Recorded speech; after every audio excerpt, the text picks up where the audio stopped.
Ustadz ini ada akikoh ini motivasi supaya kita ini semangat anak kita soleh apa gitu. Nah, dari situ nanti baru kita bangun itu apa namanya penguatan bahwasanya anak kita ini harus TPA. Di mana tuh Ustadz? Di pondok ada solusinya. Gitu. Daya tariknya begitu. Nah, kemudian pendidikan harus terus dinaikkan. Di mana? Di pondok ada solusinya. Jadi kita bangun sekolah. Begitulah trik-trik yang kita lakukan dalam perjalanan dakwah di daerah.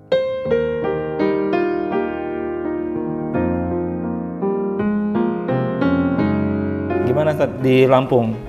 Secara kultur kan berbeda Ustaz ya dengan Balikpapan. Oke, di Lampung di sana sudah ada fasilitas yang sudah Ustaz dapatkan mungkin. Oh ini medan dakwahnya di sini, rumah Ustaz di sini. Nanti pesantren yang mau dibina yang ini atau gimana Ustaz di sana? Ya. 2015 Medan Lampung memang baru sekali diinjak. Ada satu momen yang ada satu rumah tidak ada siapa-siapa, tetangga terdekatnya sekitar 500 meter itu terdekat itu. Rumah terdekat di sampingnya itu satu itu pun cuma satu ya, hanya satu dan itu warung makan dan tidak ditinggali, nanti pagi baru ada orangnya. Jadi sekitar 500 meter itu kami ada di situ ya, artinya meneruskan petugas yang lama begitu. Alhamdulillah di rumah itulah kami dengan keluarga, walaupun kemudian setelah 3 bulan ayo kita lari gitu. Itu cukup berat ya, cukup berat. Kan di tanah ya istilahnya jauh dari masyarakat juga gitu ya. Lalu diamanahkan untuk dakwah di sana. Sementara kan ya kalau kita bilang mau bikin pesantren juga butuh dana. Benar. Disiapin dong dananya Ustadz. Ini problemnya memang dananya belum ada gitu kan. Sementara kita diamanahkan sana dan hanya ke sana saja gitu kan. Langkah Ustadz gimana supaya Ustadz bisa diterima masyarakat di sana? Kan kalau dakwah tentu harus ada matulnya juga dong Ustadz. Benar. Ya langkah yang kami lakukan pertama silaturahim lah dari person ke person. Ya sholat di masjid terdekat begitu kan ya. Kemudian kita silaturahim personal.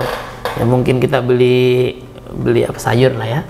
Sayur ke beras, silaturahim dengan itu. Kemudian teman-teman yang sudah pernah apa namanya ke petugas sebelum saya kan ada itu beberapa, itu juga kita minta bantu untuk kemudian kami silaturahim kemana-kemana. Akhirnya terbentuklah majelis taklim. Oh, berawal dari majelis taklim dulu. Jadi dari itu dari apa namanya tadi itu silaturahim itu yang dipasarkan udah bisa ngaji belum? Wah ini terus kita pasarin kan. Akhirnya carilah satu dua. Oh ini belum ada, ini belum. Cari 4, cari 5. Cari 5 orang. Bagaimana 5 orang ini bisa ngaji dalam waktu singkat? Kita pressing memang dengan 8 jam itu kita pressing memang. Karena kita pengen ada cerita yang kemudian mereka ceritakan kepada teman. Ini hasilnya luar biasa, meledak gitu. Asli meledak gitu. Langsung Pak Lurahnya bilang, langsung aja digarap pusat semuanya. Nggak bisa juga begitu kan ya. Kita person gitu kan ya. Kita tahap demi tahap. Ya jadi begitu pendekatannya. Kemudian kita buka ada yang lebih jauh. Kita ngambil jarak lagi. Ada tempat dakwah itu yang cukup berat ya. Ada di sana namanya daerah Giham itu. Waktu kita masuk di satu kelurahan itu cukup jauh dari kita kan di jalur lintas Sumatera tuh pondoknya. Nah Giham itu cukup jauh, masuk ke dalam sekitar mungkin ada 10 kilo. Lumayan itu masih gelap lah ya. Ada masjid tapi tidak terurus.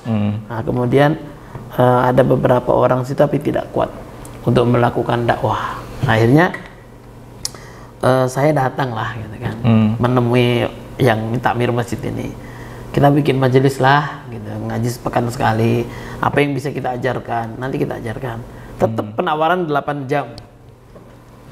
Solusi itu terbaik. Senjatanya itu Ustadz, Itu senjatanya. Karena kalau kita masuk ke daerah pinggiran begitu, ya pinggiran provinsi, perbatasan, apalagi masuk ke daerah itu agama kan, ya belum lah ya. Mungkin sudah Islam, tetapi kekuatan untuk baca Quran, sholat itu kan. Akhirnya kita ke sana belajar wudhu lah, ibu-ibu, hal-hal yang dasar dulu ya Ustaz. Paling dasar kita, karena basic mereka akan paham. Nah, jika kita masuk itu dikit-dikit semua, itu cukup. Kemudian ada yang cukup jauh juga, sekitar 30 kilo ada. Kita juga di sana juga, ya sehingga ya kalau yang 30 kilo itu sepekan sekali karena memang jauh. Berarti Ustadz nggak hanya berpaku di amanahkan dakwah di sini, bangun pesantren di lokasi ini. Ya. Ustadz nggak hanya di sini, berarti. Udah. Tapi karena kan jauh juga kemana-mana ya Ustadz ya. Karena tugas kita banyak kan ya, tugas kita memang harus menemui siapa saja. Nah, sehingga kalau yang 30 kilo itu berarti melewati 2 kecamatan lah ya. Iya. Nah, berarti sekitar 2 kecamatan. Ya itu kita lalui lah. Pelan-pelan ya. Kalau hujan kita kehujanan, kalau panas kita kepanasan, kalau jalan becek ya kita tempuh lah. Apa? Saya kira Ustadz kayak yang saya kira tadi di awal kan, Ustadz di sini ya daerahnya ya udah warga sekitar binaan aja gitu kan. Ternyata Ustadz harus melewati ada yang jarak 10 kilo, 30 kilo gitu ya, supaya dakwahnya bisa lebih luas ya. Lebih luas, artinya kita dikenal lebih banyak orang dan kita bisa memberi manfaat kepada lebih banyak orang. Ya sehingga dari situ silaturahim itulah nanti ada khutbah di sana gitu kan ya.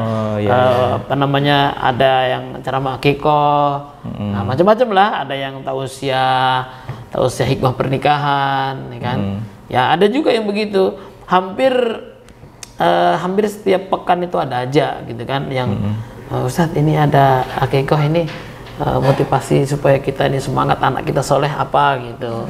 Nah dari situ nanti baru kita bangun itu apa namanya, penguatan bahwasanya anak kita ini harus TPA.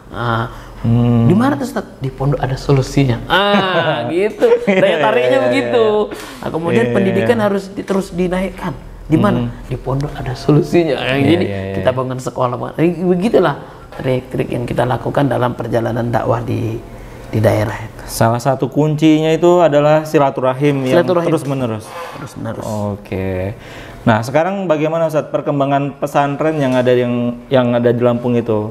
Kan berawal dari yang sebelumnya tidak ada. Ya. Saya dengar sudah ada santrinya juga ya kalau nggak salah ya. Nah, gimana perkembangannya itu Ustadz? Berapa tahun sampai ada santri yang belajar di sana Ustadz? Untuk santri yang kalau TPA itu sekitar 1 tahun sudah mulai ada ya. Walaupun dulu belum ada masjid gitu kan. Kita pakai ada rumah-rumah ya, nggak kehujanan lah gitu ya. Nah itu kita belajar di situ. Kemudian ketika itu banyak, kemudian teras-teras rumah kami lah, menurut kami. Nah sampai kemudian Allah takdirkan kita memulai bangun pondasi, ada masjid, baru kita pakai. Walaupun masjidnya dulu baru teratapi sebagian, ya kita belajar di situ. Ya sampai murid untuk TPA-nya kita pernah mencapai 75. Nah, kemudian kita ngambil tahasus khusus untuk anak-anak yang pengen menghafal, kita kasih jam 3 sampai Isya gitu. Ada pola kita begitu. Nah dari situlah kemudian cikal bakal kita kemudian sekarang ada TK. Alhamdulillah. Berarti TPA baru TK. Ya, kemudian ada SD. Sekarang alhamdulillah sudah ada SD-nya. Alhamdulillah. Nah, perkembangan terakhir info dari amanah yang melanjutkan, ya itu tahun ini udah cukup banyak gitu ya. Informasi kita udah sampai kelas 6 kan ya. Sekitar 6 tahun yang lalu berarti kita mulai. Berarti sekarang sudah ada TK dan juga SD juga di sana saja. Iya, TPA, majelis taklim, ibu-ibu, bapak-bapak yang. Berarti bukan hanya anak kecil aja yang diajarkan? Iya, kita bukan hanya kecil, kan semuanya pengen masuk surga. Oh iya, benar teman-teman. Semuanya pengen masuk surga, semuanya pengen bahagia, semuanya harus mendapatkan kebaikan. Nah, kan biasanya kan kalau pesantren ya yang belajar di situ yang santri aja Ustadz biasanya kan? Iya, secara umum begitu. Tapi yang perlu kita garis bawahi adalah kita tidak boleh memberikan 2 standar dalam pembinaan. Antara guru dengan orang tua itu harus sejalan kan. Iya. Jangan sampai kemudian kita menimbulkan 2 persepsi. Si anak nanti akan memilih mana yang lebih gampang. Kan gitu ya. Kalau kemudian dikatakan misal aja nih, sebuah contoh. Di guru atau tempat ngaji dikatakan, nak harus berjilbab, nak harus sholat, nak. Di rumah orang tuanya harus berjilbab dan dia harus sholat.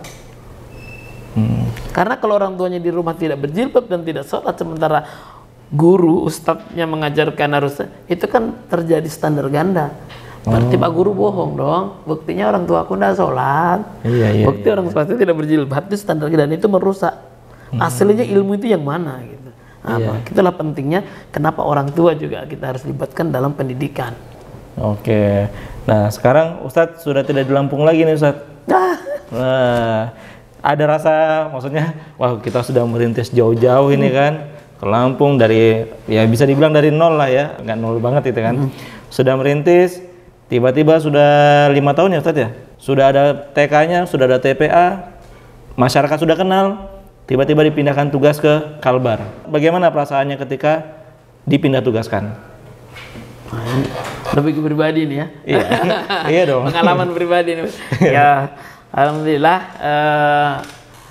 tidak merasa memiliki sih memang. Karena kan tanahnya juga atas nama lembaga ya, atas nama Hidayatullah pertama. Kita juga hadir di sana atas nama Hidayatullah, bukan atas nama personal. Personal. Beda kalau kita datang atas nama personal gitu kan. Kita juga ke sana kemudian ditugaskan.